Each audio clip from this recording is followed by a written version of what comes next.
સુરતમાં બોગસ તબીબો ઝડપાતા રાજકોટનું આરોગ્ય વિભાગ એક્શનમાં આવ્યું છે। રાજકોટમાં 350 ડોક્ટરોએ આરોગ્ય વિભાગના સર્ટિફિકેટ માટે અરજી કરી છે। 200 જેટલી અરજીને આરોગ્ય વિભાગે મંજૂરી આપી છે। રાજકોટમાં શહેર અને જિલ્લા મળીને 2600 જેટલી હોસ્પિટલો આવી છે। આરોગ્ય વિભાગે તમામ ડોક્ટરોને અપીલ કરી છે જરૂર ડોક્યુમેન્ટ આપી સર્ટિફિકેટ મેળવી લેવા। અને રાજકોટ વિભાગે તમામ ડોક્ટરોને અપીલ કરી છે જરૂરી ડોક્યુમેન્ટ આપી સર્ટિફિકેટ મેળવવા માટે અપીલ અત્યારે કરવામાં આવી છે। અત્યારે રાજકોટ શહેર અને જિલ્લાની અંદર 2600 જેટલી હોસ્પિટલો માટે અપીલ કરવામાં આવી છે। આરોગ્ય વિભાગ દ્વારા કહેવામાં આવ્યું છે કે જરૂરી ડોક્યુમેન્ટ આપી અને પોતપોતાના હોસ્પિટલોનું સર્ટિફિકેટ તેઓ મેળવી લે તેવી અપીલ પણ કરવામાં આવી છે।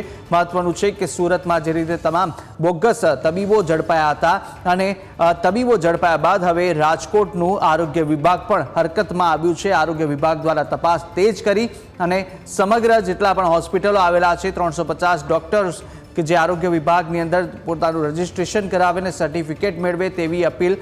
અમારી તમામ માહિતીથી અપડેટ રહેવા માટે જોડાયેલા રહો S9 ન્યૂઝ સાથે।